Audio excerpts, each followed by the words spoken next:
እሺ ስለዚህ ምን አለ ጳውሎስ? ሁሉ ተፈቅዶልኛል፣ ሁሉ አይጠቅመኝም አለና ሁሉ ግን በእኔ ላይ ሊሰለጥኑ አይችሉም፣ አይሰለጥንብኝም ማለት። ስለዚህ የሚሰለጥንብን ነገር እንዳይኖር ራሳችንን በመቆጠብ ልንጠቀም ይገባል ማለት ነው። የሶሻል ሚዲያ አጠቃቀማችን ምን መሆን አለበት? ራስን በመቆጠብ። ሁለተኛው ነጥብ ማለት ነው። ሁለተኛው ነጥብ የመጀመሪያው ነጥብ ምንድን ነው?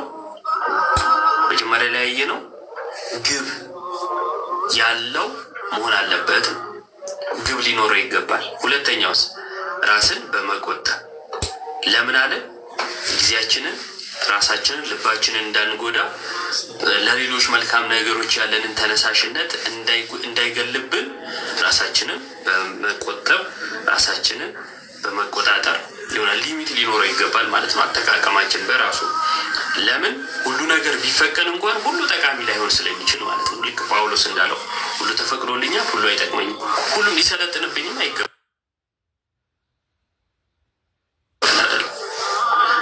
አንድ ነገር እንኳን አይሰለጥንብኝም ነው የሚለው። አሁን ሁላችን ራሳችን እንድናየው ፈልጋለሁ።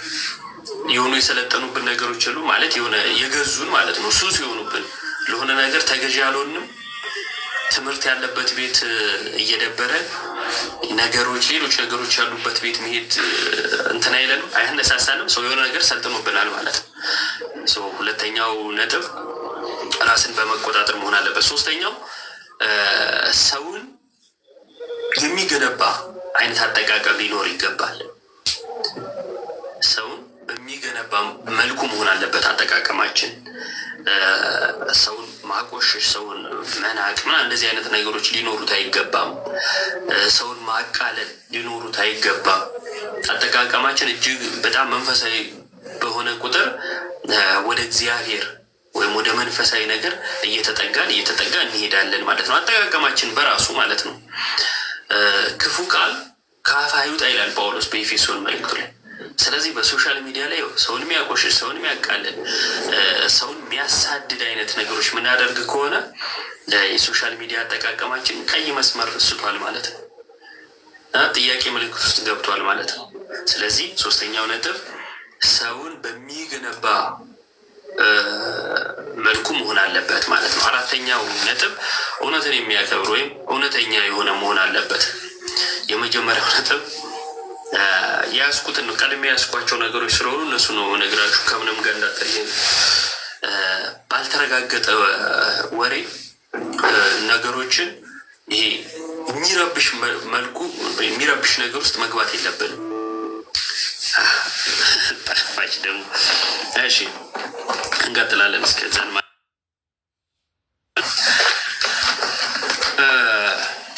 ባልተረጋገጠ ነገር ሰውን የሚጎዳ ሰውን የሆነ ነገር ውስጥ የሚከት አካሄድ መሄድ የለብንም። ለምን ከተባለ እንደዚህ አይነት የሶሻል ሚዲያ አጠቃቀም ጎጂ ስለሆነ ማለት ነው። ጎጂ ስለሆነ ስለዚህ ምን መሆን አለበት? አጠቃቀማችን እውነትን የተከተለ መሆን አለበት። እውነተኛ አካሄድ መሄድ አለብን። እውነተኛ አካሄድ መሄድ አለብን። እጅግ በጣም መሰረታዊ ስለሆነ ማለት ነው። መሰረታዊ ነጥብ። እሺ አሁንም አይሰማም? አንዳንድ ሰዎች አይሰማም እያላችሁ ይሰማል ወይስ አይሰማም?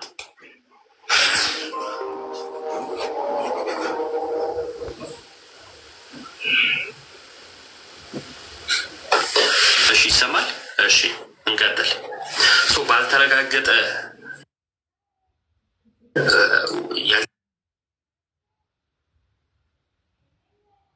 ያልተረጋገጠ ወሬ አለመቀበል። ለምን? እውነትን የሚያከብር የሶሻል ሚዲያ አጠቃቀም እንዲኖረን። አራተኛው ነጥብ እውነትን የሚያከብር ወይም ለእውነት ቦታ ያለው ማለት ነው፣ ወይም ለእውነት ተገዢ የሆነ ማለት ነው። ስለዚህ አጠቃቀማችን ለእውነት ተገዢ የሆነ ከሆነ ባልተረጋገጠ ነገር ከሰዎች ጋር አይጣላም። ባልተረጋገጠ ነገር ወይም ራሱ ያላሳመነው ነው የሆነ ነገር አይቶ ሳያምን ዝም ብሎ በተራ ወሬ ምናምን ምን አያደርግም ማለት ነው፣ ሰዎችን አይከስም ማለት ነው። ሌላኛው በውሸት አለመጓዝ። ምክንያቱም በውሸት የተገነባ ሁሉ ነገር ፈራሽ ስለሚሆን ማለት ነው፣ ይፈርሳል። በውሸት የተገነቡ ነገሮች ይፈርሳሉ። ስለዚህ በተቻለ መጠን ምን መሆን አለብን? ለእውነት የተገዛን መሆን አለብን። እና የመጨረሻው ነጥብ ስም ከማጥፋት መቆጠብ ይላል። ስም ከማጥፋት መቆጠብ ጳውሎስ በኤፌሶን መልእክቱ ምዕራፍ 4 ቁጥር 15 ላይ እውነትን በፍቅር ኑሯት ይላል። ስለዚህ እውነትን ራሱ የምንኖራት በፍቅር ነው እና ሰው በቻለው መጠን ምን መሆን አለበት? ለእውነት የተገዛ መሆን አለበት። ስለ ሶሻል ሚዲያ አጠቃቀም እያወራል ነው። አምስተኛው ነጥብ ፍቅር ያለበት መሆን አለበት። አጠቃቀማችን ስለ ክርስቲያኖች ነው ባይዘው እያወራን ያለ ነው። ለእኛ ለክርስቲያኖች አሁን ሌላውማ ሊቀበለውም አይችልም። ምክንያቱም በራሱ በሌላ ዓለም ውስጥ ያለ ስለሆነ ማለት ነው። ክርስቲያን ግን እንዲህ ነው መጠቀም ያለበት። ምክንያቱም የመጀመሪያው ነጥብ ላይ ምን ብለናል? ዓላማ ወይም ግብ ያለው መሆን አለበት ብለናል አይደለም? ዓላማ ወይም ግብ ያለው ከሆነ እነዚህ ቀጥሎ ያየናቸው ነጥቦች ለግባችን ስለምንሰራ እነዚህ ነገሮች ኔጌቲቭ የሆኑ ነገሮችን እያስወገድን ጥሩ የሆኑ ነገሮችን ደግሞ እየገነባን እንሄዳለን ማለት ነው። ፍቅር ያለበት መሆን አለበት። ፍቅር ያለበት መሆን አለበት ምናችን? አጠቃቀማችን ጥላቻ የሌለበት በትህትና የሆነና ሌሎችን በማክበር የሆነ መሆን አለበት ማለት ነው። ምናችን? የሶሻል ሚዲያ አጠቃቀማችን። የመኮንትን ሲደርስ ንገሩኝ። ቆይ አንዴ 2 ሰዓት ነው ያለው አይደለም? 2 ሰዓት ነው 2 ተኩል ያለው የመኩ ላይፍ 2 ሰዓት ወይስ 2 ተኩል? አሚን አመሰግናለሁ። 2 ተኩል። እሺ ስለዚህ ፍቅር ያለበት መሆን አለበት ማለት ነው አጠቃቀማችን። በቆላሲስ መልእክቱ ላይ ጳውሎስ በፍቅር ሁሉን ታገሱ ይላል አይደለም? ስለዚህ በፍቅር ሁሉን ማሸነፍ ስለሚቻል ፍቅር የሌለበት አገልግሎት በራሱ አይጠቅምም።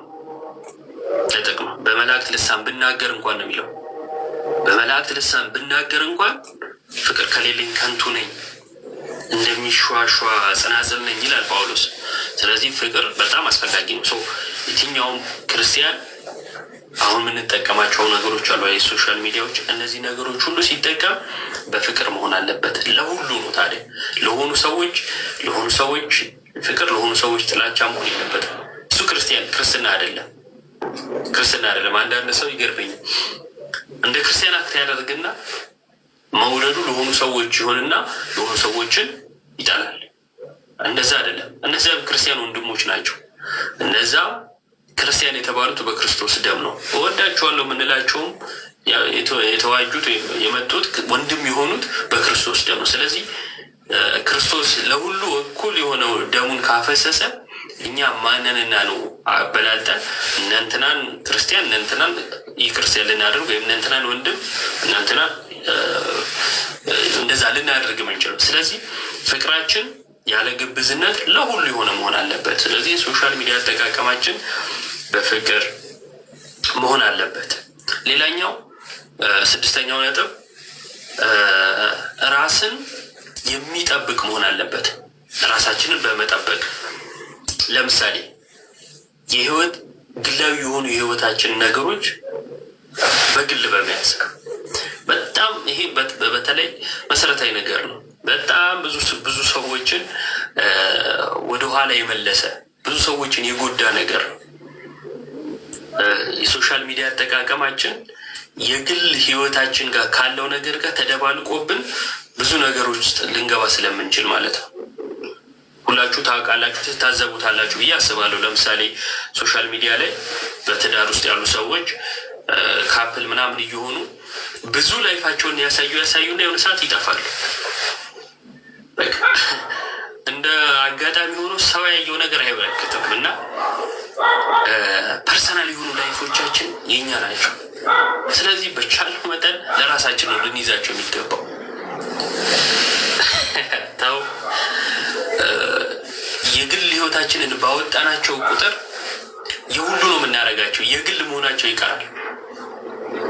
የሁሉ ሊሆኑ ማይገባቸው የራሳችን ልምምዶች አለ፣ የራሳችን የህይወት ጉዞ አለ፣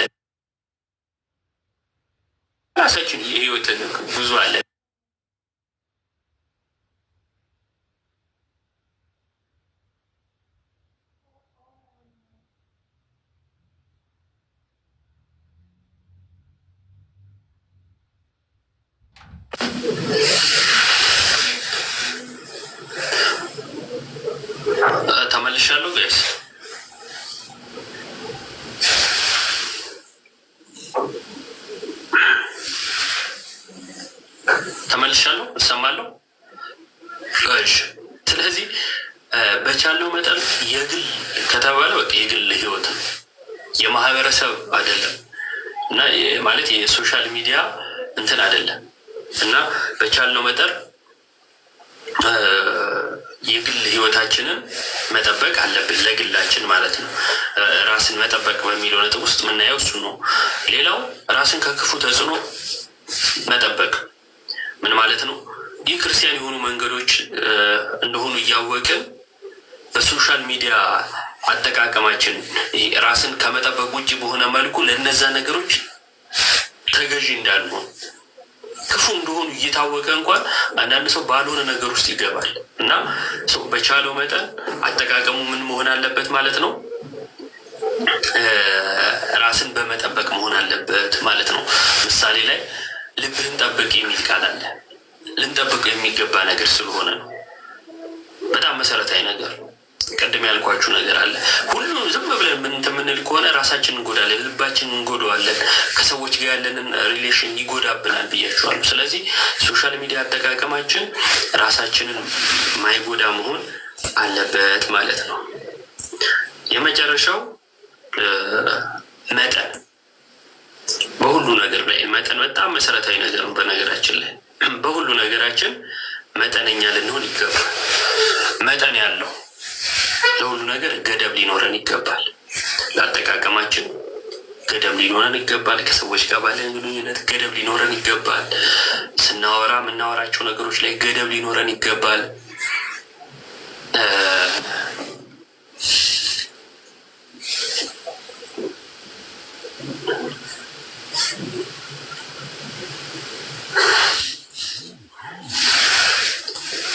አሁን የገባው እያሱ እንጂ ቅድም አጠቃቀማችን እንደ ሰው እንደሚያስብ ምናምን ከሆነ ማለት እንደ እንስሳ የሚሆን ከሆነ ምን ይሆናል? ምንም ቢሆን ችግር የለብንም የሚል ይሆናል። እንደ ሰው ከሆነ ግን ማሰብ የሚባል ነገር አለ አይደል? ስለዚህ የምንሰማቸውን ነገሮች ማጠንጠር ነው አይደለም? ማስረጃ አለ የለም? እውነት ነው አይደለም? ብናገርስ እጠቅመዋለሁ ወይስ እጎዳዋለሁ? እነዚህ ነገሮች ያስፈልጋሉ። እንደ ክርስቲያን በቃላችን ሰዎችን እንዳንሰብር፣ ሰዎችን እንዳንጎዳ ስለሚያስፈልግ ማለት ነው። ስለዚህ የመጨረሻው ነጥብ፣ ሰባተኛው ነጥብ ምንድን ነው አለን? መጠን ያለው አጠቃቀም።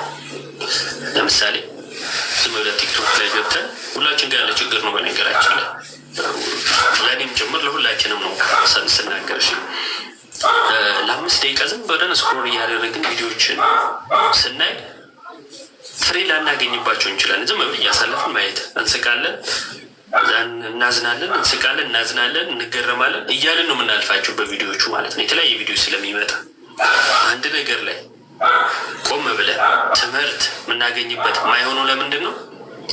ቅድም እንዳልኳቸው የሶሻል ሚዲያ አጠቃቀማችን ስህተት ስላለበት ነው ማለት ነው። ታርጌት ቢኖረው ለምሳሌ ትምህርት ቢሆን መጀመሪያ ያየነው ነጥብ ማለት ነው።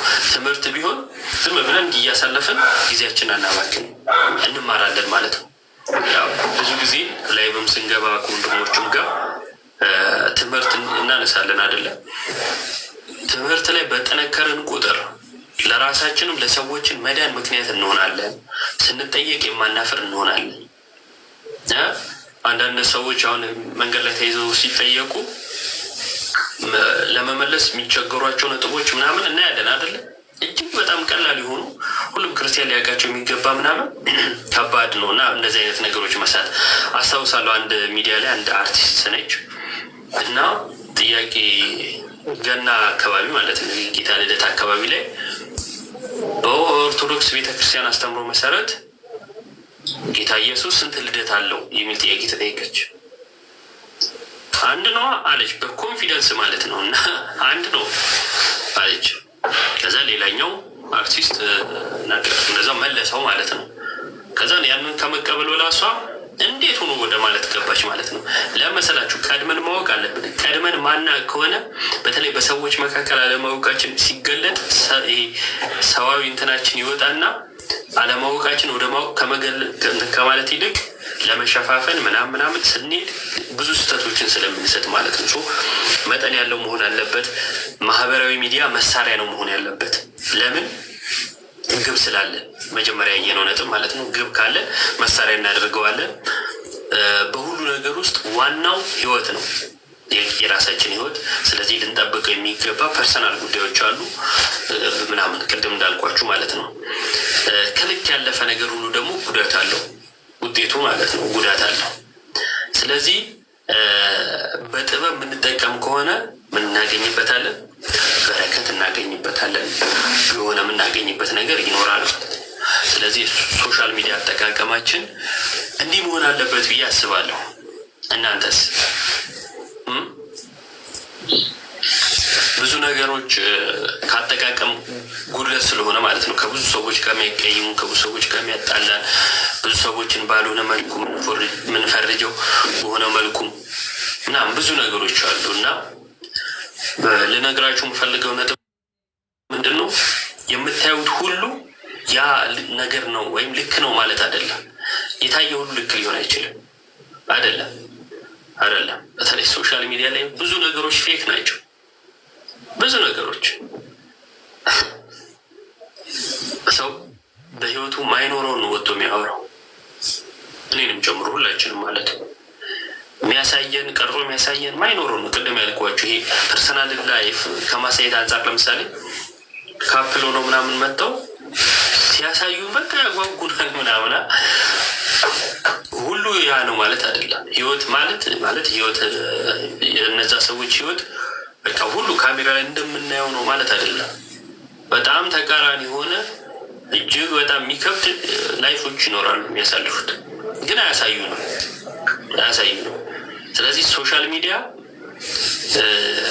ችግር አለው ማለት ነው። ዝም ብለን የህይወት መርህ ልናደርገው አንችልም። የሰዎችን እንትን አይተን የሆነ ቻሌንጅ የሌለው ከሁሉ ነገር አልጋ በአልጋ የሆነ እንዲመስለን እያደረጉን እንዳይሆን መጠንቀቅ አለብን ማለት ነው እና ሁሉ ነገር ፌክ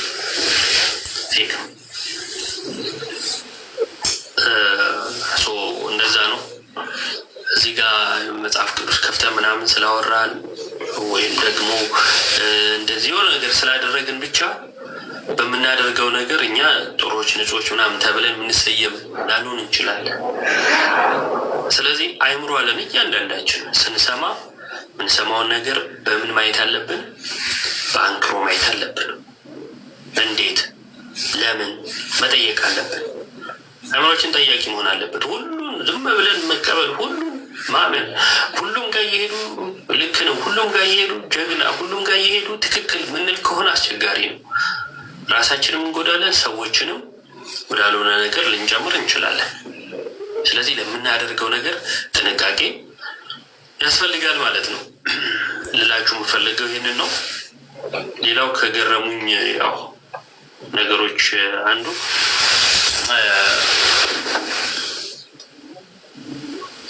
የአግማስ የተባለ አንድ እንትን ፌስቡክም ላይ ጽፌ ነበረ ትላንት ከትላንት ወዲያ ስለገረመኝ የሆነ እርዳታ ተረድቶ ጎንደር ላሉ እንትኖች ከዛ አንድ ባለሀብት ይረዳል። የዛም ባለሀብት ብር አንቀበልም ይላሉ። ልነግራችሁ የምፈልገው ነጥብ ምንድን ነው?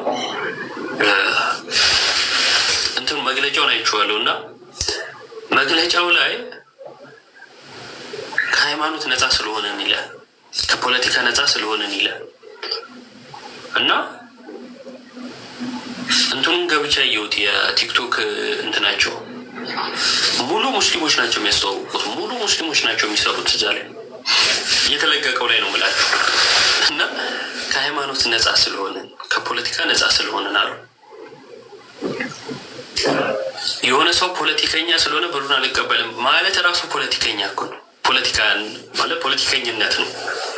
ለመሰላችሁ ማለት አናሳነት ነው አስተሳሰቡ በራሱ። ምክንያቱም እሱ ፖለቲከኛ ነው ያልከው የእሱን ነገር ወደ ፖለቲካ ለመተርጎም አንተ የዛ ነገር ሀሳብ አለ ማለት እኮ ነው አይደለም? ስለዚህ ያንን ስለ ራሱ ፖለቲከኛ ነኝ ማለት ነው። ፕላስ ደግሞ ሰው ከፖለቲካ ሊርቅ ይችላል። ሰው ሆኖ እየተንቀሳቀሰ ሀገር ላይ እንደዚህ ጋር እየተንቀሳቀሰ ሊርቅ ይችላል? አይችልም። መብት መጠየቅ የመሳሰሉት ነገሮች ሊኖሩ ይችላሉ።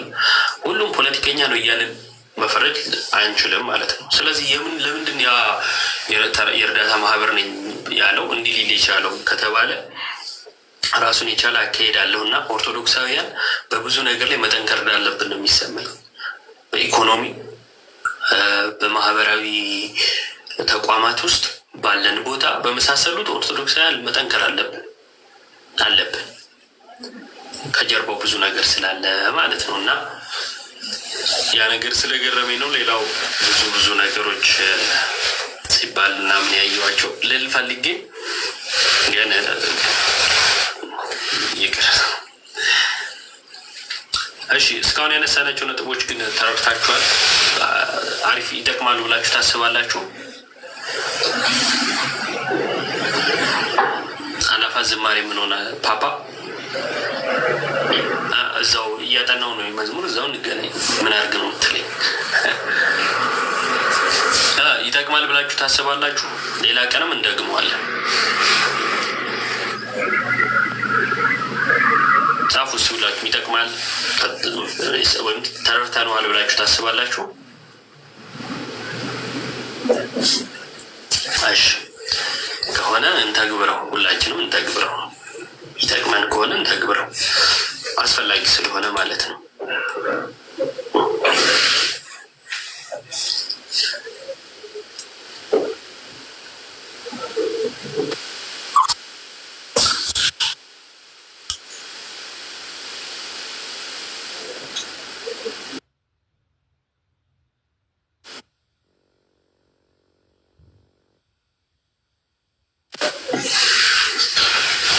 እሺ መዝሙር እንሰማለን። እስከዛው ግን እኔ እንደው አንድ እንትን ልንገራችሁ። ኢጃት ታዋቂ ማህበር ነው አይደለም? በቤተክርስቲያናችን ውስጥ ያለ ትልቅ ማህበር ነው። እንደ ማህበረ ቅዱሳን እንደ ሌሎቹ ማለት ነው። ማህበረ ቅዱሳንም ራሱን የቻለ ትልቅ ማህበር ነው እና የኢጃታ እንትን በጣም እየገረመኝም ስለሆነ ነው እና ቢደገፍ ሰዎች ሀሳባቸውን እንትን ቢሉ እንደ አቅማቸው ቢደግፉት ምናምን ትልቅ እንትን ቃል እንዴት ነህ? ሰላም ነው ወይ? እግዚአብሔር ይመስገን። እሺ እና ትልቅ ተቋም ነው። ብዙ የሚሰራቸው ነገሮች አሉ እና ቢደገፍ የምር ብዙ ለውጥ ያመጣል ብዬ አስባለሁ። ወደ ቤተክርስቲያን ተመላሾችን ያስተምራል። ትላልቅ የጉባኤ ቤቶችን ይደግፋል። ደግሞ የተማሩ ሰዎች ያሉበት ትልቅ ተቋም ነው እና የምር ልንደግፉ ያስፈልጋል ብዬ አስባለሁ። ብዙ ስራዎች አሉ፣ ገብታችሁ ተመልከቱ። የአላፋት ዝማሬ ብቻ አይደለም እንትኑ ስራዎቹ ማለት ነው። ብዙ ስራዎች አሉ። ከማህበሩ ስራዎች መካከል አንዱ ነው አላፋት ዝማሬ፣ የአንድ ቀን ማለት ነው። ሁልጊዜ የሚሰሩት ግን በጣም ብዙ ስራ አለ። እንደ ባለ አእምሮ ቆም ብለን ቤተክርስቲያን እንደመጥቀም ትውልዱን እንደመጥቀም እናስብ ከሆነ ቆም ብሎ ማሰብ ያስፈልጋል። ሆይታ ምናምን አያስፈልግም። ምንድን ነው እየተሰራ ያለው? ማሰርቶታልስ? ስራው ይጠቅማል አይጠቅምም? መታየት ያለበት ሰው በስራው ነው መመዘን ያለበት። እቅበተ እምነት ላይ በጣም ነው የሚሰሩት፣ ብዙ ነገር ላይ ነው የሚሰሩት እና ገብታችሁ ተመልከቱ ስራቸውን ካስፈለጋችሁ። በብዙ የሚዲያ አማራጮች የመጡ በጣም የዘመኑ ማለት ትውልዱ ጋር መድረስ የሚፈልጉ ናቸው። እንደ ፍላጎታቸው ደርሰዋል፣ ይቀራቸዋል ብዬ አስባለሁ። በአንድ እንደዚህም ሊደርሱ አይችሉም፣ አጭር ጊዜ ስለሆነ ማለት ነው። ግን ወጣቱ ጋር እንዴት መድረስ አለብን የሚለውን እንዴት ጆሮውን መያዝ እንችላለን፣ እንዴት ወደ ትምህርት ልናመጣው እንችላለን የሚለውን በደንብ እንደሚያስቡበት ብዙ አመላካች ነገሮች አሉ። ታዲያ እንደዚህ አይነት ማህበር ካልተደገፈም አልደገፍም እና ነገሮችን አጥበን አናያቸው። የሆነ ሰው እንደዛ ስላሰባቸው ናቸው ማለት አይደለም። የእሱ አስተሳሰብ ሊሆን ይችላል እና ማንም አይንዳል። በነገራችን ላይ ማንም አይንዳል። ቆም ብሎ ማሰብ ጥሩ እና ትልቅ ማህበር እኔ እንደተረዳሁት እንዳየሁት የመላእክት ስብስብ ስላልሆነ ስህተት አይገባም ብለን ልንልም አንችልም። የሰዎች ስብስብ ነው፣ ስህተቶች ሊኖሩ ይችላሉ። የዝም ብሎ አምልኮም እንዳይሆን ማለት ነው። እንደዛም እንዳይሆን የዝም ብሎ በቃ እነሱ ካሉ ልክ ነው አይነት ነገር ውስጥም እንዳንገባ። ሰዎች ናቸው፣ ሊስቱ ይችላሉ። ግን ስራቸው ትልቅ ነው። ዛሬ ትውልዱ ጠያቂ ነው። ዝም ብለን እንደ ድሮ መመላለስ አንችልም። ስለዚህ ትውልዱ በትምህርት መታነጽ አለበት። እምነቱን ማወቅ አለበት። ምንድን ነው ምናምነው? ዶግማችን ምንድን ነው? ቀኖናችን ምንድን ነው? ከሌሎቹ የሚለየን ምንድን ነው? ማወቅ አለበት። በጣም የሚገርም ነው። ስንት የተወደዱ መዝሙሮች እያሉ፣ ስንት የተወደዱ ሰባኪያን እያሉ የጴንጤ ሰባኪ ያለውን ተከትሎ ዋስ ማን ነው? ቤተክርስቲያን ውስጥ ነጠላ ለብሶ ዋስ ማን ነው በሚለው ቪዲዮ ሰርቶ ይለቃል። አያችሁ አለማወቃችን የት እንደደረሰ። ምክንያቱም ቀጥሎ የተናገረውን እንኳን የመስማት የትምህርት ብቃት የለውም ያሰው የራሱን ትምህርት ስላላወቀ እኮ ነው እንጂ ምንድን ነው ያለው? ዋስ ማን ነው ምናምን ካለ በኋላ ኢየሱስ ያዳነን ከሰይጣን እኮ አይደለም ከእግዚአብሔር ነው ይላል። ገብቷችኋል? በዚህ እንትን የለቀቃችሁ አርቲስቱ አልቀረ ደህና የምትሏቸውም አልቀሩ። በጣም ብዙ ነው እና ኢየሱስን ዋሴ ነው ለማለት የጴንጤን ስብከት መጠቀም አለብህ ማለት ነው። እንዴት ይሆናል? ቤተክርስቲያናችን ትምህርት የላትም? ነገረ ክርስቶስ ላይ አታስተምርም? ያማሩ ቃላቶች የለዋትም ወይስ አለማወቅ? የላትም የምትሉ ከሆነ መነጋገር እንችላለን። ከሺህ ዓመታት በፊትም የተጻፉ ጽሁፎቿም ጭምር ማለት ነው። እንደው የሆነ አሁን የተጨመረ ምናምን እንዳይባልም ጭምር በደንብ ቤተክርስቲያናችን የምታስተምረው ነገር አለ፣ ትምህርት አለ፣ ቃላት አሉ። መጠቀም የምንፈልጋቸውን የቤተክርስቲያናችንን መጠቀም እንችላለን። ነገር ግን የቤተክርስቲያናችን ትምህርት ካለማወቅ የእውቀት ክፍተት ነው። ተነስቶ ዋስ ማን ነው? ኢየሱስ። አዎ ዋሳችን ነው። ግን ባዩ ምን አይነት ትምህርት ይዞ በምን አይነት ኢንቴንሽን ነው የሚያስተምረው እና እኔ የምቀበለው እንዴት ነው? ጥያቄ ምልክት ውስጥ መግባት አለበት። ኢየሱስ ያዳነን ከእግዚአብሔር ነው ጋይስ ሰዎች። ኢየሱስ ያዳነን ከእግዚአብሔር ነው ከሰይጣን? ከእግዚአብሔር። ቃላቱ ራሱ እኮ በጣም ግልጽ ነው። አማርኛ ለሚናገር አማርኛ ለሚረዳ ራሱ ማለት ነው። ከእግዚአብሔር አድኖናል ይባላል። ያው ሰው በበደሉ አጥቶት የነበረው ልጅነት ነው አይደለም? ከእግዚአብሔር ራቀን ማለት ነው። እግዚአብሔር ማለት መንፈሱ የራቀን ልጅነትን ያጣን በሆንም ጊዜ ኃጢአት ሰለጠነብን፣ ስጋዊ ነገር ያደላብን ሆንን ማለት ነው። እና ለስጋ ተገዢዎች ሆንን። ለዛ ነው ኢሳያስ ጽድቃችን እንደ መርገም ጨርቅ ተቆጠረ ይላል አይደለም? ስለዚህ ከእግዚአብሔር ስለራቀን ምን ሆንን? ለኃጢአት ተሸናፊ ሆነን ክርስቶስ በሞቱ ወደ ራሱ አቀረበን። ከራሱ ጋር ከባህሪ አባቱ ከአብ ከባህሪ ሕይወቱ ከመንፈስ ቅዱስ ጋር አስታረቀን፣ ወደ ራሱ አቀረበን እንጂ ከእግዚአብሔር አዳነን ተብሎ እንዴት ይነገራል? ከሞት አድኖናል። አሁን የሞት ተገዢዎች አይደለንም። ሕያዋን ነን። ሞት አለ፣ የስጋ ሞት አይደለም። እርሱ እንኳን ግን የምንድን ነው? ወደ ከክርስቶስ ጋር ክርስቶስን ለብሰን በከበረ ስጋ ተነስተን ከትንሣኤ በኋላ ማለት ነው የማይሞት ሆነን ለመነሳት መሸጋገሪያ ነው። እሱ እንኳን ምንፈራው አይደለም። አሁን አንፈራ፣ ሞትን እንኳን አንፈራ፣ ምክንያቱም ወደ ክርስቶስ መሄጃ ነው። በብሉይ ኪዳን ግን ይህ ተስፋ የለም ነበር ማለት በዚህ ብርሃን ውስጥ አልነበሩ። አሁን በብርሃን ነን ያለ ነው። ስለዚህ ከሞት አትርፎናል፣ አድኖናል። ከሰይጣን አድኖናል። የሞትን መውጊያውን ሰበረ ብለህ ስታበቃ ከእግዚአብሔር አድኖናል አሜን ይባላል። ሰው ገደል ሲገባ እንዴት አብሮ ይገባል? ስለዚህ እንደ ቻሌንጅ የሆነ ነገር የሆኑ ሰዎች አንዳንድ ችግሮቻችን በጣም ስር የሰደዱ ናቸው። ብዙ ሰው ካለው ልክ የሚሆን ይመስለናል። የብዙ ሰዎች እንትን እዛ ነገር ላይ ብዙ ሰዎች ከተናገሩበት ልክ የሆኑ ስለሚመስለን ማለት ነው። ስለዚህ ይሄ በጣም ስህተት ነው። ልንጠነቀቅ ይገባል። እምነታችን ልናቅ ይገባል። ምንድን ነው የምናምነው? ሰባኪዎቻችን ስለ ክርስቶስ አላስተማሩም? እነሱ ያስተማሩትን መጠቀም አንችልም? እንችላለን። አልፎ ተርፎ ከባድ ነው እና ሰው እምነቱን ማያውቅ ከሆነ እመኑኝ በሌላ ቤተ እምነት ራሳቸው እናከብራለን። በራሱ ቸርችን ያስተማረው ለራሱ አማኝ ያስተማረው ምንም እኔ ሰውዬው ስህተት አይታየኝም ማለት ትምህርቱን ልቃወም እችላለሁ እንጂ አስተማሪው ያስተማረው ለራሱ አማኞችና ለራሱ እንትን ነው። የእኛዎቹ ግን ድንበር ዘለው ሄደው ያለ ትምህርታችን ያለ ምንም በቃ ቤተክርስቲያን በማትለው መልኩ የሚጠቀም ከሆነ ይሄ ትልቅ ችግር ነው። ስለዚህ የራሳችን ትምህርት አለን፣ አገላለጽ አለን፣ የራሳችን መጠቀም እንችላለን ማለት ነው እና መረጋጋት ጥሩ አንዳንድ ጊዜ ቻሌንጅ ስለሆነ ብቻ ማለት እንደ ቻሌንጅ ሰዎች ስለተጠቀሙት ብቻ የምንጠቀሙ ነው ማለት አይደለም እና ትልቅ መንፈቅና ነው። የሆነ ጊዜ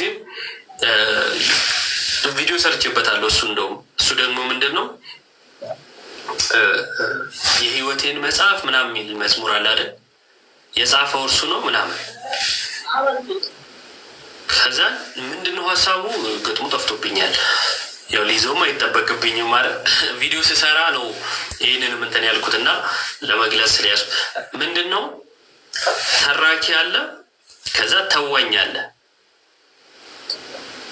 ተራኪዋ እኔ ነኝ፣ ደራሲው እርሱ ነው ይላል። ከዛ ምኖረው የተጻፈልኝን ነው አይነት ነገር ማለት ነው።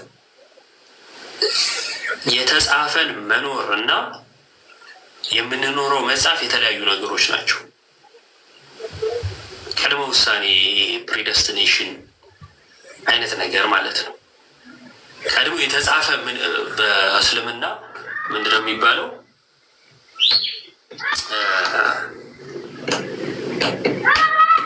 ጠፋኝ። ቀድር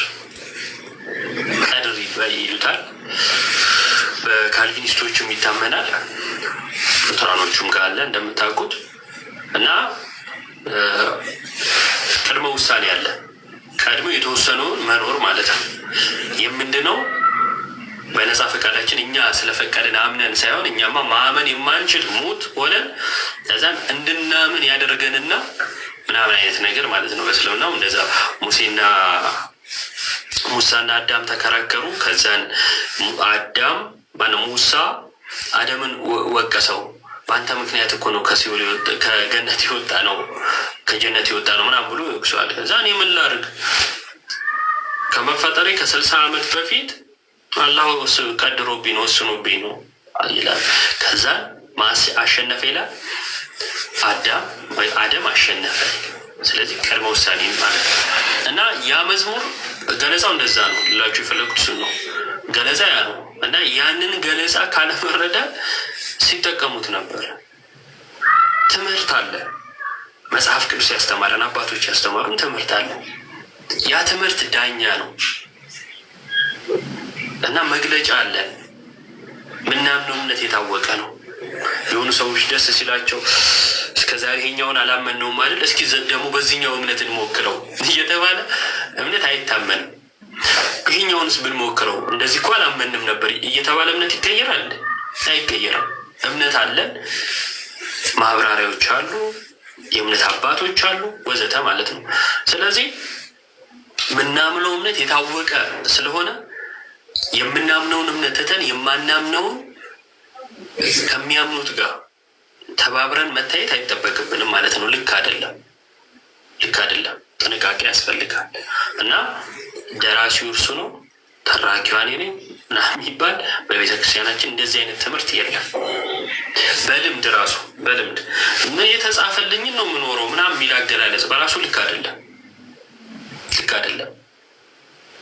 እሺ ኃጢአት ስትሰራ ስለተጻፈልህ ነው አይደለም። ስለዚህ ትክክል ያልሆነ ትምህርት ነው ማለት ነው እና ጥንቃቄ ያስፈልጋል ብላችሁ ነው። እሺ አንድ መዝሙር እንሰማና እንለያያለን ማለት ነው። ሰዓት እየደረሰ ስለሆነ መኩታ